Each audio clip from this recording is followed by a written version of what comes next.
ಭಾಗದಲ್ಲಿ ಬಿಡಿಎ ಸೈಟ್ಗಾಗಿ ಕಾಯ್ತಿರುವವರಿಗೆ ಇದು ಬಹು ದೊಡ್ಡ ಸುದ್ದಿ. ಶಿವರಾಮ್ ಕಾರಂತ್ ಬಡಾವಣೆಯಲ್ಲಿ ಬಿಡಿಎಯಿಂದ ದೊಡ್ಡ ಮಟ್ಟದ ಹೈಟೆಕ್ ರೆಸಿಡೆನ್ಷಿಯಲ್ ಲೇಔಟ್ ನಿರ್ಮಾಣವಾಗಿದ್ದು ಸೈಟ್ ಹಂಚಿಕೆಗೆ ದಿನಾಂಕ ಸಹ ನಿಗದಿಯಾಗಿದೆ. ಬರೋಬ್ಬರಿ 3069 ಎಕರೆ ಪ್ರದೇಶದ 17 ಹಳ್ಳಿಗಳನ್ನು ಒಳಗೊಂಡ ಈ ಯೋಜನೆಯಲ್ಲಿ ಸುಮಾರು 34 ನಿವೇಶನಗಳು ನಿರ್ಮಾಣವಾಗಿದೆ.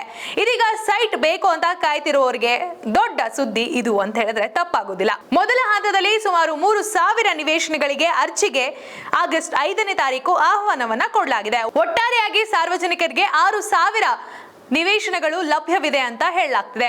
ಇಲ್ಲಿ ಈ ಒಂದು ಲೇಔಟ್ ನಲ್ಲಿ ಈಗ ಆಲ್ರೆಡಿ ಸ್ಯಾನಿಟರಿ, ಬೆಸ್ಕಾಂ ವರ್ಕ್, ಬೀದಿ ದೀಪಗಳು, ರಸ್ತೆ ಡಾಂಬರು ಸೇರಿ ಮೂಲ ಸೌಕರ್ಯಗಳು, ಮನೆ ಕಟ್ಟೋದಕ್ಕೆ ಏನು ಮೂಲ ಸೌಕರ್ಯಗಳು ಬೇಕಾಗಿದೆ ಅದೆಲ್ಲ ಆಗಿದೆ. ಅದಕ್ಕೆ ರೆಡಿ ಟು ಕನ್ಸ್ಟ್ರಕ್ಟ್ ಅಂತ ಹೇಳಿ ಈ ಒಂದು ಲೇಔಟ್ ನ ಹೇಳಲಾಗ್ತಿದೆ.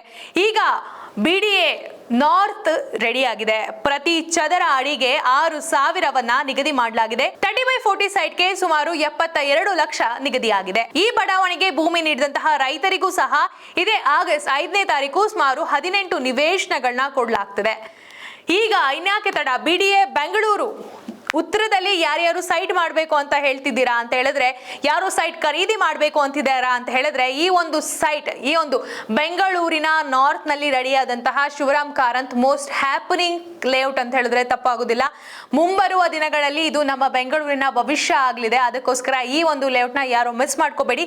ಇದೇ ಆಗಸ್ಟ್ 5ನೇ ತಾರೀಕು ಯಾರ್ಯಾರು ಬೆಡ್ಡಿಂಗ್ ಮಾಡ್ಬೇಕಂತ ಅನ್ಕೊಂಡಿದ್ದೀರಾ, ಯಾರ್ಯಾರಿಗೆ ಈ ಲೇಔಟ್ ಬೇಕು ಅಂತಿದೆ, ಈಗಲೇ ಅರ್ಜಿಯನ್ನ ಮಾಡಿ ಅಂತ ಹೇಳ್ತಾ, ಇದೇ ರೀತಿಯ ಆಸಕ್ತಿಕರ ವಿಷಯಕ್ಕಾಗಿ, ಆಸಕ್ತಿಕರ ಸುದ್ದಿಗಾಗಿ ನಮ್ಮ ಪ್ರಜಾಕಿರಣ ವಾಹಿನಿಯನ್ನ ಫಾಲೋ ಮಾಡಿ, ಸಬ್ಸ್ಕ್ರೈಬ್ ಮಾಡಿ, ಹಾಗೆ ಕಮೆಂಟ್ ಮಾಡಿ. ಧನ್ಯವಾದ.